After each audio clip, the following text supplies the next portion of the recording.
പ്രവാചകന്മാരുടെ ചരിത്രത്തിൻ്റെ വിവിധ തലങ്ങളും ഭാഗങ്ങളും നമ്മളെ ഓർമ്മപ്പെടുത്തുന്നു. എന്തിനാണ്? ഇബ്റത്തിന് വേണ്ടിയിട്ടാണ്, ഗുണപാഠമുണ്ടാകാൻ വേണ്ടിയിട്ടാണ്. ഇന്ന ഫീ ദാലിക ലഇബ്റതൻ ലിമൻ യഖ്ശാ. ആ കാര്യങ്ങളിലൊക്കെ ചിന്തിക്കുന്ന ആളുകൾക്ക് ഗുണപാഠമുണ്ട്. ഇല്ലെങ്കിൽ എന്തിനാണ് ഇത്ര വിശദീകരിച്ച് ഓരോ നബിമാരുടെ ചരിത്രം ഖുർആനിൽ കൊടുത്തത്? 136 സ്ഥലത്ത് മൂസാ നബി അലൈഹിസ്സലാമിൻ്റെ പേരെടുത്ത് വിശദീകരിക്കുന്നു. 90-ലധികം സ്ഥലത്ത് ഇബ്രാഹിം നബി അലൈഹിസ്സലാമിൻ്റെ പേരെടുത്ത് വിശദീകരിച്ച് ചരിത്രം പഠിപ്പിച്ചിരുന്നു. നൂഹ് നബി അലൈഹിസ്സലാമിൻ്റെ ചരിത്രം 40-ലധികം സ്ഥലത്ത് വിശദീകരിച്ച് പഠിപ്പിച്ചിരുന്നു. എന്തിനാണ്? അതൊന്ന് മനുഷ്യർക്ക് പഠിക്കാനുണ്ട്. നമ്മൾ ഇപ്പോൾ സൂറത്ത് ത്വാഹയാണ് ചർച്ച ചെയ്യുന്നത്. മൂസാ നബി അലൈഹി സ്വലാമിൻ്റെ ചരിത്രത്തിൻ്റെ മധ്യഭാഗത്തെത്തിയിട്ടുണ്ട് നമ്മൾ. മൂസാ നബി ഫിർഔന്റെ കൊട്ടാരത്തിലെത്തി നിൽക്കുന്ന സാഹചര്യത്തിലാണുള്ളത്. അവിടെ പറയുന്ന ഒരു കാര്യം കഴിഞ്ഞ ആഴ്ചയിൽ നമ്മൾ പഠിച്ചു. മിൻഹാ ഖലഖനാകും വഫീഹാ നുഈദുകും വമിൻഹാ നുഖ്രിജുകും താറത്തൻ ഉഖ്റ. ആയത്തൊന്ന് എല്ലാവരും നോദിക്കേ. അഊദു ബില്ലാഹി മിനശ് ശൈത്വാനിർ റജീം. മിൻഹാ ഖലഖനാകും വഫീഹാ നുഈദുകും വമിൻഹാ നുഖ്രിജുകും താറത്തൻ ഉഖ്റ. അടുത്ത ആയത്ത് വലഖദ് അറൈനാഹു ആയാതിനാ കുല്ലഹാ ഫകദ്ദബ വഅബാ قال أجئتنا لتخرجنا من أرضنا بسحرك يا موسى فلنأتينك بسحر مثله فاجعل بيننا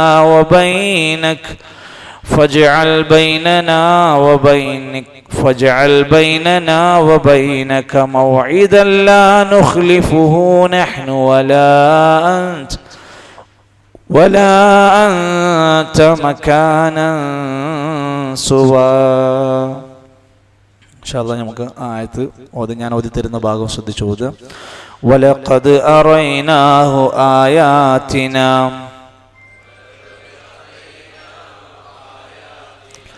വലഖദ് അറൈനാഹു ആയാതിനാ കുല്ലഹാ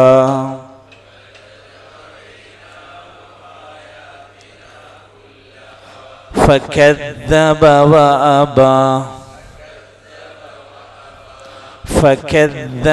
وأبى ولقد أريناه آياتنا كلها فكذب وأبى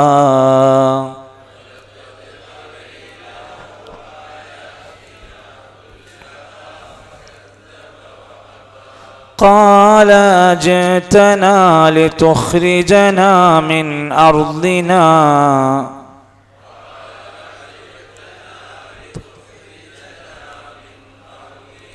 من أرضنا بسحرك يا موسى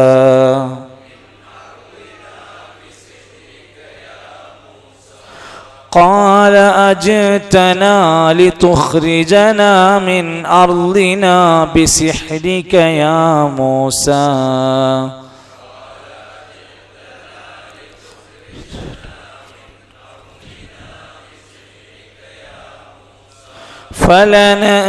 فلنأتينك بسحر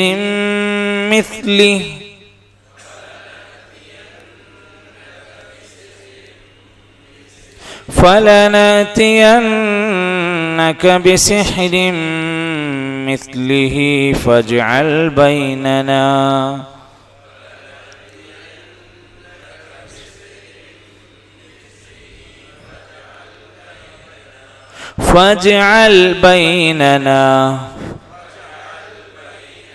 وبينك موعدا فاجعل بيننا وبينك موعدا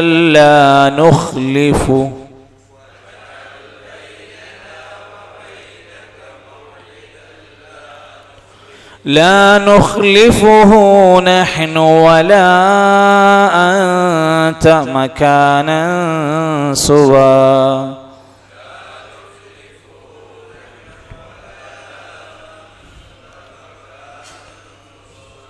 نحن ولا أنت مكانا سوى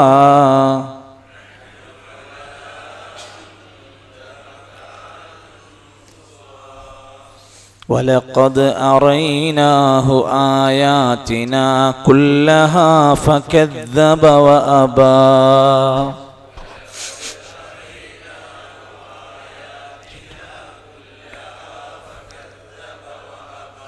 قال أجئتنا لتخرجنا من أرضنا بسحرك يا موسى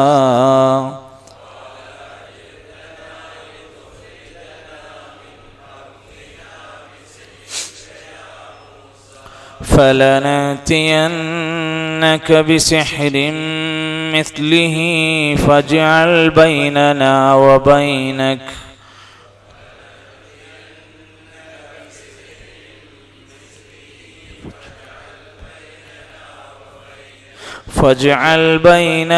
وبينك موعدا لا نخلفه نحن ولا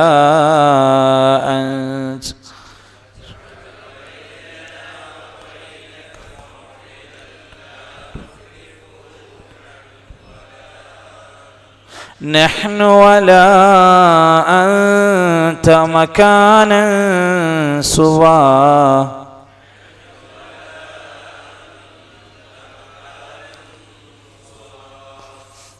ശരി. അപ്പോൾ നമ്മൾ ഓതിയ ഭാഗം 56 മുതൽ 58 വരെയുള്ള ആയത്തായിരുന്നു.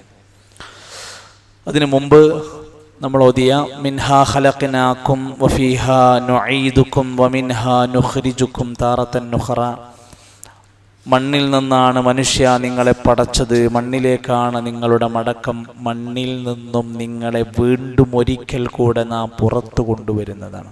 നമ്മൾ വിശദീകരിച്ചിട്ടുണ്ട്.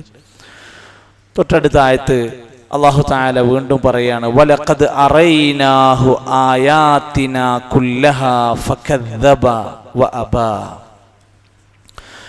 ലഖദ് അല്ലെങ്കിൽ ഖദ് പോലെയുള്ള പ്രയോഗത്തിന്റെ അർത്ഥം തീർച്ചയായും എന്ന് പറയാൻ വേണ്ടി ഉപയോഗിക്കുന്ന വാക്കാണ് ഖദ്. വലഖദ് തീർച്ചയായും, അറൈനാഹു നാം അവന് കാണിച്ചു കൊടുത്തു. അല്ലാഹു തആല പറയാണ്, മൂസാ നബിനെ പറഞ്ഞയച്ചതിലൂടെ മൂസാ നബി ഫിർഔന്റെ മുമ്പിലെത്തി, ഫിർഔന്റെ മുമ്പിൽ വെച്ചുകൊണ്ട് നാം അവന് കാണിച്ചു കൊടുത്തു. ആയാത്തിന, നമ്മുടെ ശരിയായ ദൃഷ്ടാന്തങ്ങൾ. ഇവിടെ മുഅ്ജിസത്തിന് പകരമായിട്ടാണ് ഈ ആയാത്തിന എന്ന് ഉപയോഗിക്കുന്നത്. നമ്മുടെ മുഅ്ജിസാത്ത്, ഒരു മനുഷ്യന് കഴിവില്ലാത്ത അമാനുഷികമായ ശേഷികൾക്ക് മാത്രം സാധിക്കുന്ന ചില ആയാത്തുകൾ, തെളിവുകൾ ഫിർഔന്റെ മുമ്പിൽ വെച്ച് കാണിച്ചു കൊടുത്തു. കുല്ലഹ, എല്ലാം. ഫ, അപ്പോൾ, ആ കാണിച്ചു കൊടുത്തപ്പോഴാണ് അവിടെ ഫ. അപ്പോൾ കദ്ദബ, അവൻ വ്യാജമാക്കി, അവൻ അതിനെ നിഷേധിച്ചു, അവൻ തള്ളിക്കളഞ്ഞു. ഇതൊന്നും ശരിയല്ല എന്നുള്ള മട്ടിൽ.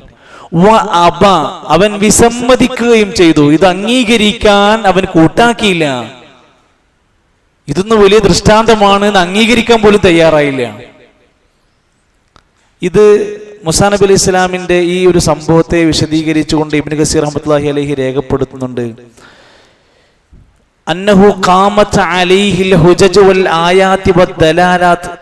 നേരെ അള്ളാഹുവിന്റെ പ്രവാചകൻ ഫിർഔന്റെ മുമ്പിൽ വെച്ചുകൊണ്ട് തെളിവുകൾ നിരത്തി, ദലായിലുകൾ നിരത്തി, ഹുജ്ജത്തുകൾ നിരത്തിയിട്ട് ഞാൻ അള്ളാഹിന്റെ പ്രവാചകനാണ്, അള്ളാഹിനെ ആരാധിക്കണമെന്ന് നിരത്തി പറഞ്ഞു കൊടുത്തു. കണ്ണ് തുറന്ന് കാണുന്ന രൂപത്തിൽ കൺമുമ്പിൽ വെച്ച് പ്രകടിപ്പിച്ചു കൊടുത്തു. എന്നിട്ടവൻ നിഷേധിച്ചു. അവൻ ധിക്കാരത്തോടെ അത് വിസമ്മതിച്ചു, അവൻ നിഷേധിയായി അതിനെ വിസമ്മതിച്ചു. വഅനാദൻ വബഗിയൻ, അതിക്രമത്തോടെയും അഹങ്കാരത്തോടെയും അവൻ അതിനെ പുച്ഛിച്ചു തള്ളി.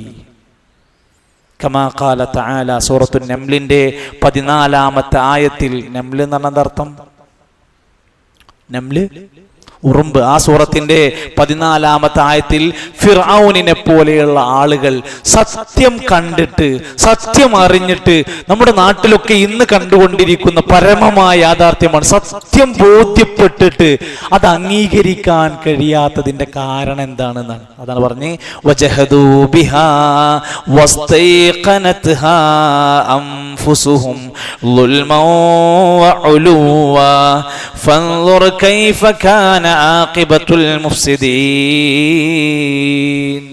എന്തുകൊണ്ടാണ് ഫിറഔൻ നിഷേധിച്ചത്? വജഹദൂ ബിഹാ, അവൻ അതൊക്കെ നിഷേധിച്ചു. വസ്തൈഖനത്ഹാ അൻഫുസുഹും, അവരുടെ മനസ്സിൽ ബോധ്യപ്പെട്ടിട്ടുണ്ട്, എന്തോ അത്ഭുതം ഉണ്ട് എന്ന് ബോധ്യപ്പെട്ടിട്ടുണ്ട്, എന്നിട്ടും നിഷേധിച്ചു. ളുൽമൻ, അക്രമം കൊണ്ടും, വഉലുവൻ, അഹങ്കാരം കൊണ്ടുമാണ്. സംഭവങ്ങൾ പറയണതൊക്കെ ശരിയാണ്, പക്ഷെ ഞാനത് അംഗീകരിക്കൂല. അതിനെന്താ? ളുൽമൻ വഉലുവൻ. എത്ര മനുഷ്യരുണ്ട് സത്യം അവർക്ക് അവർ ഇസ്ലാമിനെ കുറിച്ച് വാചാലമായി സംസാരിക്കുന്ന എത്ര അമുസ്ലിങ്ങളുണ്ട്. എന്താണ് അവർ ഇസ്ലാമിലേക്ക് വരാത്തത്? ഖുർആനിനെ പറ്റി മണിക്കൂർ കണക്കിന് പ്രസംഗിക്കുന്ന അമുസ്ലിം പണ്ഡിതന്മാരുണ്ട്. എന്താണ് അവർ ഖുർആൻ അംഗീകരിക്കാത്തത്? എന്താണ്? ഇതാണ് സത്യമെങ്കിൽ എന്തുകൊണ്ട് അവർക്ക് അത് അംഗീകരിച്ച് ജീവിക്കാൻ പറ്റണില്ല? ഇവിടെയാണ് ഉലമാക്കന്മാർ ഈ ഒരു വിശദീകരണത്തെ കൊടുത്തത്. അവരുടെ സൂറത്തുൽ നംലിന്റെ 14-ാമത്തെ ആയത്തിൽ പറഞ്ഞ അവർ മനസ്സുകൊണ്ട് അംഗീകരിച്ചിട്ടും ജീവിതം കൊണ്ട് അംഗീകരിക്കാൻ കഴിയാത്തത് ളുൽമ കൊണ്ടും ഉലുവ് കൊണ്ടുമാണ്, അഹങ്കാരം കൊണ്ടാണ്, അക്രമം കൊണ്ടാണ്. അവന്റെ അക്രമം കാരണമാണ്. ഫൻളുർ കൈഫ കാന ആഖിബത്തുൽ മുഫ്സിദീൻ, അങ്ങനെയുള്ള മുഫ്സിദീങ്ങളുടെ ഒക്കെ പര്യാവസാനം എങ്ങനെയാകുമെന്ന് നോക്കിക്കോളൂ, നിങ്ങൾ കണ്ടോളൂ എന്നുള്ള രൂപത്തിലാണ് ഖുർആൻ പ്രയോഗിച്ചത്.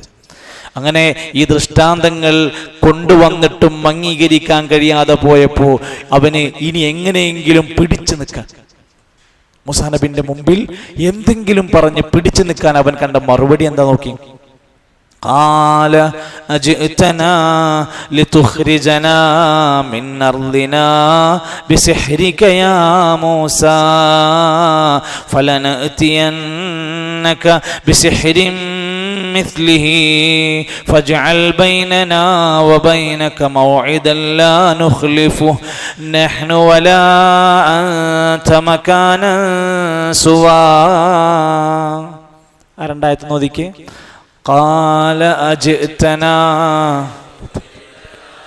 من أرضنا بسحرك يا موسى فلنأتينك بسحر مثله فاجعل بيننا وبينك موعدا لا نخلفه نحن ولا أنت مكانا سوى. നിങ്ങൾ മൂസാ നബി ഇസ്ലാമിൻ്റെ ഈ സംസാരത്തിനു ശേഷം ഫിർഔൻ ഖാല, അവൻ പറഞ്ഞു, അജിഅ്തന, നീ ഇപ്പൊ ഞങ്ങളടുത്ത് വന്നിരിക്കുന്നത്, ജാ വന്നു, ജിഅ്ത നീ വന്നു, അജിഅ്ത വന്നിരിക്കുകയാണോ, നാ ഞങ്ങളുടെ അടുത്ത്, അജിഅ്തന നീ ഞങ്ങളുടെ അടുത്തേക്ക് വന്നിരിക്കുകയാണോ, ലിതുഖ്രിജന ഞങ്ങളെയൊക്കെ ഈ നാട്ടിൽ നിന്ന് പുറത്താക്കാൻ വന്നിരിക്കുകയാണോ, മിൻ അർളിന ഞങ്ങളുടെ ഭൂമിയിൽ നിന്ന്, ഞങ്ങളുടെ നാട്ടിൽ നിന്ന് ഞങ്ങൾ പുറത്താക്കാൻ നീ ഞങ്ങളുടെ അടുത്തേക്ക് വന്നിരിക്കുകയാണോ? എന്തുകൊണ്ട്? ബിസിഹ്രിക നിന്റെ സിഹറും കൊണ്ട് വന്നിരിക്കുകയാണോ? സിഹർ ജാലവിദ്യ, മായാജാലം, കൺകെട്ട്. അപ്പൊ ഈ സംഭവം ഇത് മുഅ്ജിസത്തും കറാമത്തൊന്നും അല്ല, ഇത് ഒരു തരം സിഹറാണ്, ഇതൊരു മായാജാലാണ്. ഏത്? ആ വടി നിലത്തിട്ട് പാമ്പാകുന്നതും കക്ഷത്തിൽ നിന്ന് കൈയെടുത്ത് വെള്ളം പ്രകാശം കാണിക്കുന്നതൊക്കെ ഒരു മായാജാലം മാത്രമായിട്ടാണ് അവൻ സമ്മതിക്കുന്നത്. ബിസിഹ്രിക നിന്റെ ഈ മായാജാലവും ജാലവിദ്യയും കൊണ്ട്, യാ മൂസ അല്ലയോ മൂസ, നീ വന്നിരിക്കുന്നത് ഞങ്ങളെ ഈ ഇസ്രായേലിനെ മോചിപ്പിക്കാനാണെന്ന് പറഞ്ഞാണോ വന്നിരിക്കുന്നത് എന്നാ ചോദിക്കുന്നത്. ഞങ്ങൾ ഈ ഒരു അധികാരങ്ങളൊക്കെ മാറ്റിക്കളഞ്ഞ് അങ്ങനെ ഇവിടെ നിന്നൊരു, ഈ നാടിൽ നിന്നൊരു മോചിപ്പിച്ച് നീ ഒരു പുതിയ സംവിധാനം കൊണ്ടുവരാനുള്ള പരിപാടി എന്തെങ്കിലുമാണോ? യഖൂലു തആല മുഖ്ബിറൻ അൻ ഫിർഔൻ. ഇബ്നു കസീർ റഹ്മത്തുള്ളാഹി അലൈഹി ചുരുക്കി പറഞ്ഞ പെട്ടെന്ന് മനസ്സിലാക്കാൻ സാധിക്കും. ഖാല ലി മൂസ ഹീന അറാഹു ലായത്തുൽ കുബ്ര, അല്ലാഹുവിന്റെ വ്യക്തമായ ദൃഷ്ടാന്തങ്ങൾ കണ്ണിൽ കണ്ടു. വഹിയ ഇൽഖാഉ അസ്വാഹു, ഒന്ന് വടിയായിരുന്നു. വനസഅയദഹു, രണ്ട് കൈകൾ കക്ഷത്തിൽ വെച്ച സംഭവമായിരുന്നു. ഫഖാല, അത് കണ്ടപ്പോൾ ഫിർഔൻ പറഞ്ഞു, ഹാദാ സിഹറുൻ, ഇത് ഒരു തരം സിഹറാണ്. പഠിക്കേണ്ടതുണ്ട്. ഈ രണ്ടായത്തിലും വന്ന ഒരു പ്രയോഗം എന്ന നിലക്ക് സിഹർ എന്താണ്, സിഹർ ചെയ്യാൻ പറ്റുമോ, ചെയ്താൽ എന്താ സംഭവിക്കുക, അത് ഈ വിഷയവുമായി ബന്ധപ്പെട്ട് നമ്മൾ പഠിക്കേണ്ട കാര്യമാണ്. ഇൻഷാ അല്ലാഹ് അടുത്തൊരു ക്ലാസ്സിൽ നമുക്ക് വിശദീകരിക്കാം. അപ്പൊ ഇവിടെ ഫിർഔൻ പറയാണ് ഇതൊരു തരം സിഹറാണ്, ഞങ്ങളെ മുമ്പിൽ ഇങ്ങനെ ഒരു മായാജാലം കൊണ്ട് കാണിക്കാണ്. ഞങ്ങളെ ഈ നാട്ടിൽ വന്ന് മായാജാലം കാണിച്ചിട്ട് ഞങ്ങളെയൊക്കെ ഇവിടുന്ന് പുറത്താക്കാൻ വേണ്ടിയിട്ട് നീ വന്നിരിക്കുകയാണോ? എന്നിട്ട് നിന്നെ അവരൊക്കെ പിൻപറ്റി ജീവിക്കുക, എന്നിട്ട് നിങ്ങൾ ഒരുപാട് ആളുകൾ ഉണ്ടാവുക. വലായത്തിം മുഹാദാമാക്ക് അതൊന്നും ഇവിടെ നടക്കാൻ പോണില്ല. അങ്ങനെയാണെങ്കിൽ ഞങ്ങളടുത്തും സിഹറുണ്ട്,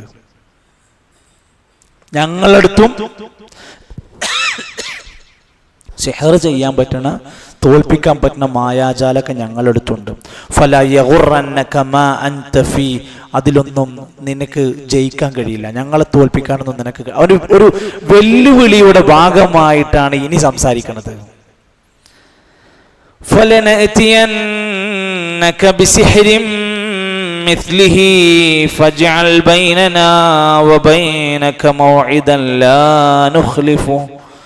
നഹ്നു വലാ അൻത മകാന സുവാ. എന്നിട്ട് മൂസാ നബിയോട് പറയാണ്, അതുകൊണ്ട് ഒരുങ്ങിക്കോ. ഫലനഅതിയന്നക, എന്നാൽ നിശ്ചയമായും ഞങ്ങൾ നിനക്ക് മുമ്പിൽ കൊണ്ടുവരുന്നതാണ്. ഇതേപോലത്തെ അല്ല, ഇതിനേക്കാൾ വലുത് ഞങ്ങളെടുത്തുണ്ട്.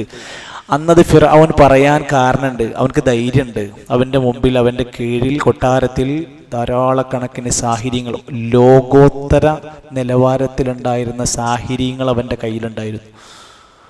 അതുകൊണ്ട് തന്നെ അവൻ പറഞ്ഞു, ഫലനഅതിയന്നക, തീർച്ചയായും ഞങ്ങൾ നിനക്ക് മുമ്പിൽ കൊണ്ടുവന്ന് തരും. ബിസിഹ്രിൻ മിസ്ലിഹി, അതുപോലത്തെ സിഹറൊക്കെ ഞങ്ങളെ കയ്യിലുണ്ട്. നീ ഒരു വടി അങ്ങോട്ട് പാമ്പാക്കിയിട്ടില്ലല്ലോ, അതുപോലത്തെ സംഭവങ്ങളൊക്കെ ഞങ്ങളെ കയ്യിലുണ്ട്.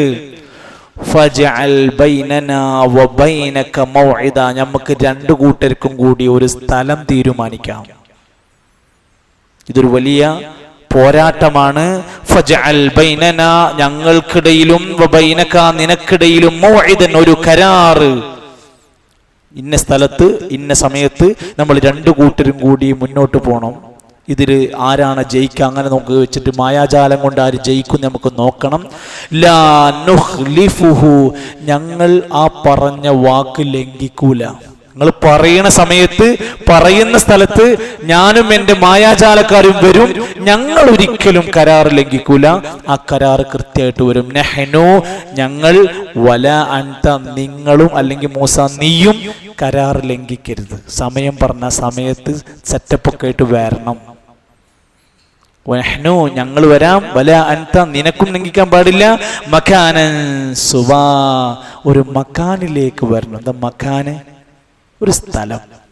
സുവ, നേരായ, ശരിയായ, മധ്യമമായ, രണ്ടു കൂട്ടർക്കും ഒത്തുപോകാൻ പറ്റുന്ന, നിരപ്പായ എന്നും സൗമ്യമായ, അതുപോലെ തന്നെ മധ്യമമായ, ശരിയായ എന്നൊക്കെയാണ് വിശദീകരണമൊക്കെ പറയുന്നുണ്ട് ഇവിടെ. ഇത് പറഞ്ഞിട്ട് ഇബ്നു കസീർ റഹ്മത്തുള്ളാഹി പറയാണ്, ഇവൻ ഈ കാര്യം പറയുമ്പോൾ യൗമൻ നജ്തമിഉ നഹ്നു വ അൻത ഫീഹി, നമുക്കൊരു ദിവസം ഇതിനു വേണ്ടി രണ്ടു കൂട്ടരും ഒരുമിക്കണം.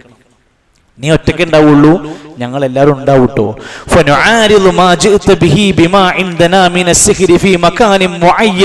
രണ്ടു കൂട്ടരും തീരുമാനിക്കുന്ന സ്ഥലത്ത് വരണം. കൃത്യമായി നിശ്ചയിച്ച സമയത്ത് വരണം. സമയം ലംഘിക്കാൻ പാടില്ല, കരാർ ലംഘിക്കാൻ പാടില്ല. അങ്ങനെ ഇരിക്കുന്ന സമയത്ത്, കുറെ സമയത്തെ ആലോചനകൾക്ക് ശേഷം മൂസാ നബി അലൈഹിസ്സലാത്തു വസ്സലാം അവരോട് പറയുകയാണ്, ഖാല, എങ്കിൽ നമുക്ക് സമയം തീരുമാനിക്കാം. ഖാല, മൂസാ നബി പറഞ്ഞു, മൗഇദുക്കും, നിങ്ങൾക്ക് നിശ്ചയിക്കപ്പെട്ടിരിക്കുന്ന സമയം, അല്ലെങ്കിൽ നിങ്ങൾക്ക് നിശ്ചയിക്കപ്പെട്ടിരിക്കുന്ന ആ സമയം, നിശ്ചയമായി നിങ്ങൾക്ക് നൽകപ്പെട്ടിരിക്കുന്ന ആ സമയവും സന്ദർഭവും എന്ന് പറയുന്നത് യൗമുസ്സീന, ഒരു ഉത്സവ ദിവസമാണ്. നാട് മുഴുവൻ അലങ്കരിക്കുന്ന, എല്ലാവരും ഉത്സവ പ്രതീതിയിൽ നിൽക്കുന്ന ഒരു ദിവസത്തിലാണ് നമ്മൾ തമ്മിൽ ഏറ്റുമുട്ടാൻ പോകുന്നത്. അതേപോലെ തന്നെ ജനങ്ങൾ ഒരുമിച്ച് കൂട്ടപ്പെടും. അന്നാസ്, മനുഷ്യർ, വരേണ്ട സമയം അന്ന് ലുഹാ സമയത്ത്, ഇളയുച്ച സമയത്ത്, പൂർവാഹന സമയത്ത് ജനങ്ങളെല്ലാം ഉറങ്ങി എണീറ്റ് ഉത്സവത്തിന്റെ തിരക്കുകളിലേക്ക് വരുന്ന, എല്ലാവരും കിട്ടുന്ന സമയത്ത്, അങ്ങനെ രാത്രിയുടെ ഇരുട്ടറയിലൊന്നുമല്ല, പച്ച വെളിച്ചത്തിൽ നമ്മൾ രണ്ടു കൂട്ടരും തമ്മിൽ ഇരിക്കണം. സിഹറിന്റെ മാറ്റുരക്കലാണ്. ഇബ്നു കസീർ റഹ്മത്തുള്ളാഹി അലൈഹി പറയുന്നുണ്ട്, യൗമുസ്സീന എന്ന് പറഞ്ഞാൽ യൗമു ഈദിഹിം, അവരുടെ ആഘോഷ ദിനത്തിനാണ് യൗമുസ്സീന എന്ന് പറയുന്നത്. വനീറൂസിഹിം, അവരുടെ ഉത്സവപ്പറമ്പാണ്. വതഫ്രീഉഹും മിൻ അഅമാലിഹിം, എല്ലാ ജോലിയും മാറ്റിവെക്കുന്ന. വജ്തിമാഉഹും ജമീഉഹും, എല്ലാവരും ഒരുമിച്ച് കൂടുന്ന ദിവസമാണ്. നമ്മളെ നാടുകളിലൊക്കെ ചില സന്ദർഭങ്ങൾ, ചില ഉത്സവങ്ങളുടെ, നാട്ടിലുള്ള ഉത്സവങ്ങൾ പെരുന്നാളിനേക്കാളും ഗംഭീരമായി മുസ്ലിങ്ങൾ ആഘോഷിക്കുന്നവരുണ്ട്. ഇപ്പം നമ്മളൊക്കെ നാട്ടിൽ പട്ടാമ്പി നേർച്ച നടക്കുകയാണെങ്കിൽ അതിൻ്റെ ഒരാഴ്ച മുമ്പ് ഗൾഫിലുള്ള മുഴുവൻ പ്രവാസികൾ ലീവ് എടുത്ത് വരും. പെരുന്നാൾക്ക് വന്നില്ലെങ്കിലും അവർ 2 പെരുന്നാളിന് വന്നില്ലെങ്കിലും ശരി, നേർച്ചക്കവർ വന്നിരിക്കും. അവർ പൈസ എറിഞ്ഞ് പൊട്ടിക്കും. അവരാഘോഷത്തിൽ തുള്ളിച്ചാടാൻ വേണ്ടി മാത്രമായി ഗൾഫിൽ നിന്ന് 4 ദിവസത്തിനും 3 ദിവസത്തിനും ലീവ് എടുത്ത് വരും. അവരുടെ ബന്ധു വീട്ടുകളിലുള്ള ആളുകൾ ഇതാ നേർച്ചയാണ്, എല്ലാവരും വരണട്ടോ എന്നൊക്കെ പറഞ്ഞ് ആ 4 ദിവസം ഇറച്ചിയും മീനും മാർക്കറ്റും തിരക്കാണ് ഒരു നാട് മുഴുവൻ. എന്നിട്ട് ആനയും അമ്പാരിയും ഒച്ചയും വീടിയും ബഹളും, കഴിഞ്ഞ കൊല്ലം നടന്ന തല്ലിൻ്റെ പക തീർക്കലും ദേഷ്യം തീർക്കലും, അങ്ങനെ പല സംഭവങ്ങളും. ഇത് കുഞ്ഞുനാൾ മുതൽ, കുട്ടിക്കാലം മുതൽ അവിടുത്തെ ചെറിയ ചെറിയ മക്കൾ കണ്ട് വളരുകയാണ്. അവർ കില്ലാടികളായി മോശക്കാരായി വളർന്നു പോകുന്നതിൽ നമുക്ക് ആരെ പഴി ചാരാൻ പറ്റും? എല്ലാം അനുവദിക്കപ്പെടുകയാണ്. സാധാരണ തിയേറ്ററിൽ അന്ന് 4 ഷോ ഉണ്ടാവുക, പക്ഷേ നേർച്ച സീസണിൽ 5 ഷോ ആണ് ഉണ്ടാവുക. ആളെ കൊണ്ട് തിരക്ക് സഹിക്കാനാവാഞ്ഞിട്ട് ഷോ കൂട്ടി നടക്കുകയാണ്. ഇതൊക്കെ നടക്കുന്നത് ഖബറുമായി ബന്ധപ്പെട്ട്. അതാലോചിക്കുക, ഈ ഉത്സവം, നേർച്ച എന്ന് പറയുന്ന സംഭവം നടന്നുകൊണ്ടിരിക്കുന്നത് ഖബറുത്സവമാണ്. കൊടിയേറ്റമുണ്ട്, അവിടെ അന്നദാനമുണ്ട്, അവിടെ പൈസ ഇടലുണ്ട്, അവിടെ പഠിച്ച് പൈൻ്റടിച്ച് വൃത്തിയാക്കണം, പലതും നടക്കുന്നുണ്ട്. കൊണ്ടോട്ടി നേർച്ച തുടക്കം കുറിച്ച, കേരളത്തിലെ ഒരുപക്ഷെ ആദ്യകാലത്ത് തുടക്കം കുറിച്ച ഷിയാക്കൾ തുടങ്ങി വെച്ച സംഭവമാണ് കൊണ്ടോട്ടി നേർച്ച. അവരെന്നെ സമ്മതിക്കുന്നുണ്ട്. ഓരോ പ്രദേശങ്ങളിലും അതിനനുസരിച്ച് കൊണ്ട് ഓരോ ആചാരങ്ങൾ കെട്ടിവെക്കുകയാണ്. ഈ അടുത്ത് ഒരു പുസ്തകം വായിക്കേണ്ടായി, ദർഗകളിലെ സാമ്പത്തിക അച്ചടക്കം, അല്ലെങ്കിൽ സാമ്പത്തിക രംഗത്തെ ദർഗകളുടെ കണക്കുകൾ. പല ദർഗകളിലെയും കണക്ക് പോലും ജനങ്ങളെ അറിയിക്കാറില്ല എന്നാണ്.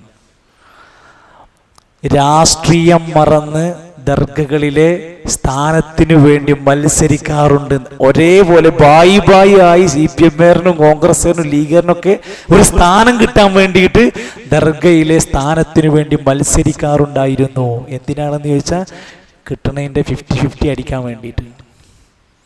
അങ്ങനെ പല സംഭവങ്ങളും അതുമായി ബന്ധപ്പെട്ടത് ചരിത്ര ഗ്രന്ഥത്തിൽ രേഖപ്പെടുത്തിയിട്ടുണ്ട്. ഇതൊക്കെ ഒരു സംഭവം. ഒരു നാട്ടിലെ ആഘോഷ ദിനം യൗമുസ്സീന എന്ന് പറയാൻ കാരണം അന്ന് അവരുടെ നാട്ടിൽ ആഘോഷമാണ്. എല്ലാവരും പുറത്തു വരും. അപ്പൊ എല്ലാവരും ബോധ്യപ്പെടുത്താൻ പറ്റിയൊരു ദിവസം തീരുമാനിച്ചു. സമയം തീരുമാനിച്ചു.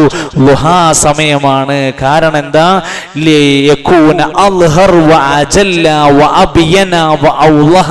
തെളിഞ്ഞ് വെളിച്ചത്തിൽ വ്യക്തമായി ആർക്കും കൺമുമ്പിൽ കാണാൻ പറ്റുന്ന ഒരു സമയം തീരുമാനിച്ചു.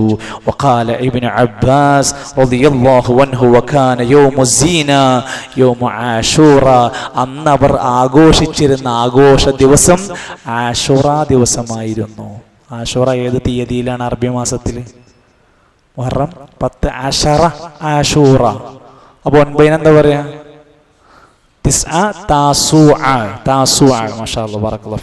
അപ്പൊ ഈ നിലക്ക് അവർ ആശൂറയിനെ ആയിരുന്നു ആഘോഷിച്ചിരുന്നത്. വഖാന ഇബ്നു സയ്യിദ് റഹ്മത്തുള്ളാഹി പറയും വഖാന യൗമു ഈദിഹിം, ഓല പെരുന്നാളായിരുന്നു അത്. വഖാല സഈദ് ഇബ്നു ജുബൈർ റഹിമഹുല്ലാ കാന യൗമു സൂഖിഹിം, അവരുടെ അങ്ങാടി വാണിഭത്തിന്റെ ദിവസം, കച്ചവട തെരുവുകൾ ഉണരുന്ന ദിവസം. അങ്ങനെ ധാരാളം വിശദീകരണം പറഞ്ഞിട്ട് ഫിർഔൻ പറഞ്ഞ വാക്ക് പറയണേ, യാ മൂസ ഇജ്അൽ ബൈനക വബൈനക അജലൻ നൻദുറ ഫീ, നമുക്ക് 2 കൂട്ടർക്കും കൂടി ഒരു ദിവസം വേണം.